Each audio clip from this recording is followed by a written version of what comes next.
Assalamualaikum warahmatullahi wabarakatuh. Baiklah, Ibu akan sedikit memberikan penjelasan, mudah-mudahan bisa membuat kalian lebih paham ya. Kita belajar bab baru tentang S dan KSP. S itu kelarutan, KSP itu hasil kali kelarutan. Kelarutan adalah jumlah maksimum zat yang dapat larut dalam sejumlah tertentu pelarut. Ini rumusnya hampir sama dengan molaritas, jadi mol per volume.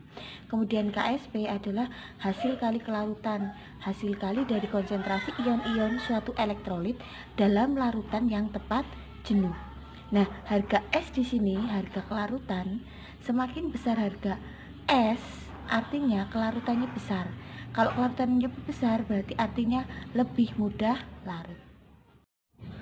Berikut akan Ibu jelaskan perbedaan dari beberapa larutan sukar larut. Jadi di dalam air zat-zat yang sukar larut berada dalam kesetimbangan dengan ion-ionnya sehingga memiliki harga tetapan kesetimbangan yang sangat kecil. Nah, tetapan kesetimbangan ini disebut dengan KSP. Jadi begini, suatu zat-zat atau larutan yang sukar larut, dia dalam air dia akan terionisasi dalam keadaan kesetimbangan, sehingga di sini selalu bolak-balik dan akan menghasilkan ion-ion. Nah, nanti larutan tersebut memiliki harga kelarutan tertentu yang disebut dengan S. Nah, harga kelarutannya akan disesuaikan dengan koefisiennya. Jadi kalau di sini 1 ya sini SS. Bedakan dengan ini. PbCl2, Pb2 plus 2Cl min. Sehingga di sini kalau PbCl2 mempunyai kelarutan S, maka 2Cl min di sini mempunyai kelarutan 2S. Begitu juga dan seterusnya. Di AlOH3 juga demikian. LH3 di dalam air dia akan terionisasi jadi Al3+ plus 3OH-, sehingga kalau dia punya kelarutan S, maka ion OH- adalah 3S. Begitu juga dengan Fe2CrO4 3 kali. Kelarutannya itu akan sesuai dengan besarnya koefisien. Nah, karena keempat larutan contoh ini adalah larutan yang sukar larut dalam keadaan setimbang, maka hasil kali tetapan kesetimbangannya atau kelarutannya dikenal dengan KSP. Ya, KSP-nya itu rumusnya adalah hasil kali konsentrasi ion-ion penyusunnya yang dipangkatkan koefisien. Kenapa ini nggak ada pangkatnya? Karena di sini koefisien 1. Kalau ini ada pangkat 2 karena di sini koefisiennya 2. Ini ada 3 karena di sini koefisiennya 3. Kalau ini ada koefisien 2 dan koefisien 3, maka yang di sini ionnya dipangkatkan 2, di sini dipangkatkan 3. Karena di sini memiliki harga kelarutan 3S, berarti 3S dipangkat 3, 2S dipangkat 2 dan seterusnya sampai yang lainnya. Nah, karena ini S berarti S kuadrat, sehingga kalau diketahui kelarutan ditanya harga KSP, ya S kuadrat rumusnya dari seperti ini. Tapi kalau sebaliknya sudah diketahui KSP, sudah diketahui hasil kelarutan, ditanya kelarutannya, maka ya tinggal rumusnya ini di akar. Kalau ini karena hasil jadi rumusnya adalah 4S pangkat 3, sehingga S-nya ya akar pangkat 3, KSP dibagi 4. Kalau ini karena pangkat 4 ya, akar pangkat 4, KSP dibagi 27. Ini juga mencari kelarutan kalau diketahui KSP-nya seperti ini.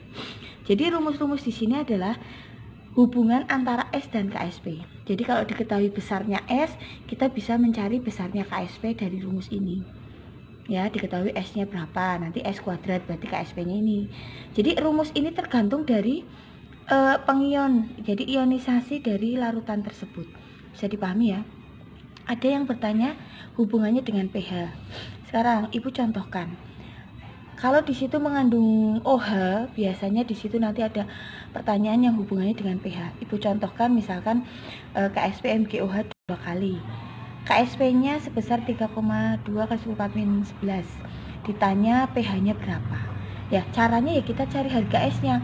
Sama kayak tadi di awal, kamu ionisasikan seperti ini karena ini S, 2S dan seterusnya.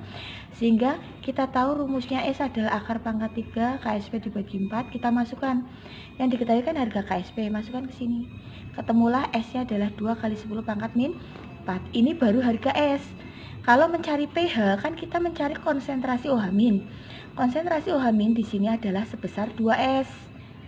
Ya, seperti disebutkan di awal bahwa konsentrasi sama dengan kelarutan, sehingga di sini OH- adalah 2S, S-nya adalah 2 kali 10 power 4 dan seterusnya. Karena OH- POH, pH-nya sekian.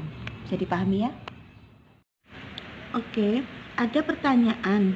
Kalau KSP itu adalah tetapan kesetimbangan, kenapa rumusnya tidak dibagi dengan konsentrasi reaktan?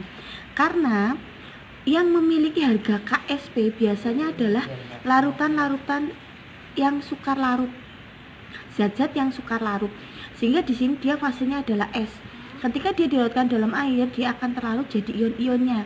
Karena itu di dalam membuat rumus tetapan kesetimbangan kelarutannya tidak dibagi dengan konsentrasi reaktannya. Begitu juga dengan ini, hanya konsentrasi hasil kali konsentrasi produknya yang dipangkatkan koefisiennya saja. Masih ingat kan rumus kesetimbangan yang dimasukkan di dalam rumus hanya yang fasenya aki atau gas. Karena di sini S, maka tidak ikut dalam rumus. Bisa dipahami ya? Berikutnya, Ibu akan menjelaskan mengenai pengaruh ion sejenis atau ion senama terhadap kelarutan. Jadi, pada suatu zat sukar larut, di mana dia mempunyai harga KSP, maka kelarutannya di dalam air bisa kita hitung menggunakan rumus yang seperti kita pelajari di awal. Karena ini ionisasinya S kuadrat, hasil kalinya, maka mendapatkan harga S sebesar 10 pangkat min 5. Contoh berikutnya adalah ketika zat yang sama AgCl tetapi dilarutkan di dalam larutan yang lain, di mana dia dilarutkan di dalam larutan yang mengandung ion sejenis. Kalau tadi kan AgCl dilarutkan di dalam air sehingga dia tidak punya saingan apa-apa, sehingga AgCl kalau di dalam air dia akan terus jadi Ag+ dengan Cl-. Nah, di sini adalah ketika AgCl itu dilarutkan di dalam larutan CaCl2. Jadi di dalam misalkan itu ada suatu wadah, maka di dalam wadah itu AgCl terion menjadi Ag+ dengan Cl-, CaCl2 terionisasi jadi Ca2+ plus 2Cl-. Nah, yang akan kita cari di sini adalah bagaimana pengaruhnya kelarutan AgCl di dalam larutan lain ketika ada ion yang sejenis. Di sini ada AgCl, ada Cl-nya, Cl2. Nah, perhatikan, AgCl punya kelarutan S dan S. Nah, CaCl2 ya, otomatis besarnya konsentrasinya akan sesuai dengan koefisiennya. Jadi kalau di sini 2 ya 0,02. Nah, di sini berarti ada ion sejenis Cl-. Karena sejenis, maka konsentrasi Cl- adalah jumlah dari ini, S ditambah 0,02.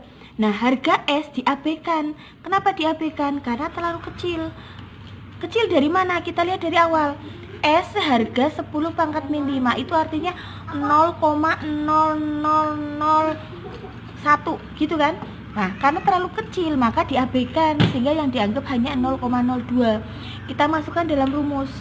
Kalau KSP AgCl diketahui 10 pangkat min 10, konsentrasi Ag plus S, Cl-nya karena S-nya diabaikan berarti dianggap hanya 0,02, maka harga S berikutnya ya, harga S yang dihitung dalam larutan lain sebesar 5 kali 10 pangkat min 9. Bandingkan dengan yang awal, ketika dia di air, S-nya adalah 10 pangkat min 5. Nah, setelah dia dilarutkan dalam larutan yang sejenis, ternyata harga S-nya semakin. Karena harga S-nya itu semakin kecil, maka dapat kita ambil kesimpulan yang pertama bahwa penambahan ion sejenis akan memperkecil kelarutan. Buktinya ini dari 10 pangkat min 5 menjadi 5 kali 10 pangkat min 9. Terus pertanyaannya, bagaimana jika konsentrasi ion yang sejenis itu lebih besar? Kalau tadi CaCl2-nya konsentrasinya 0,01 molar. Kalau sekarang Ibu contohkan, kalau AgCl itu dilarutkan dalam larutan CaCl2 yang konsentrasinya lebih besar, misalkan 0,1 molar. Kalau kita coba masukkan di sini, berarti nanti Cl-nya kan 0,2, kemudian masuk ke sini, S-nya diabaikan, sehingga kita lihat kalau KSP-nya 10 pangkat min 10 sama dengan S kali 0,2, harga S-nya adalah ini, 5 kali 10 pangkat min 10. Bandingkan dengan yang tadi. Nah, 5 kali 10 4 min 9 dengan 5 kali 10 4 min 10 berarti lebih kecil yang 5 kali 10 4 min 10. Sehingga kesimpulannya, semakin besar konsentrasi ion sejenis yang ditambahkan, semakin kecil kelarutannya. Tuh, jadi untuk pengaruh penambahan ion sejenis ada dua kesimpulan. Ya, bisa dipahami ya. Oke, berikut adalah yang terakhir. Kalau tadi dari awal kita mengetahui fungsi dari harga S itu kelarutan. Jadi semakin besar harga S, berarti semakin besar kelarutannya. Nah, sekarang kita akan pelajari apa sih fungsi harga KSP. Jadi dari harga KSP itu dapat untuk mengetahui atau memperkirakan apakah terbentuk endapan atau tidak jika beberapa larutan itu dicampur. Jadi nanti di situ kita akan menghitung harganya KSP, kita bandingkan dengan harga KSP. Kalau nanti harga KSP-nya lebih kecil berarti tidak mengendap atau larut. Kalau sama berarti larutan adalah tepat jenuh. Jika KSP-nya lebih besar berarti terbentuk endapan. Jadi begini, bedanya KSP dengan KSP itu apa? Kalau KSP adalah biasanya itu sudah diketahui, sedangkan KSP yang harus kita cari. Nah, kita dapatkan dari mana? KSP dan KSP sama-sama hasil kali dari ion-ion yang bercampur. Hanya bedanya kalau KSP sudah diketahui, kalau KSP harus kita cari. Contoh begini. Untuk AgCl, kita tahu AgCl KSP-nya sebesar 1 kali 10 min 10. Ya kan? Kita bisa mencari KSP-nya AgCl ketika kita mencampurkan dua larutan.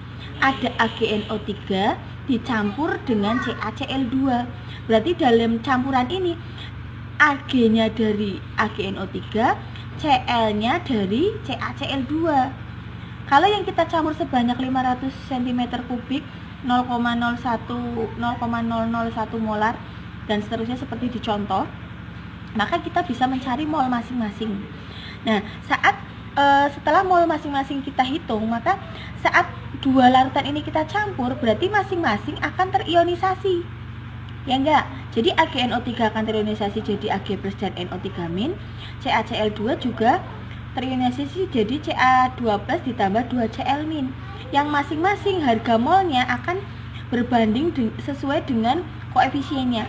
Kalau tadi kita hitung ini 1 mol, berarti karena ini 2 ya 2 mol. Ini tadi 0,05, ini 0,5 semuanya karena koefisien 1. Bisa dipahami ya di sini ya. Kemudian yang akan kita cari adalah KSP, di mana KSP adalah hasil kali konsentrasi ion-ionnya. Nah, karena ini dalam campuran, konsentrasi ion Ag+ itu adalah mol per volume total. Kenapa volume total? Karena ini sudah dicampur. Nah, sehingga 0,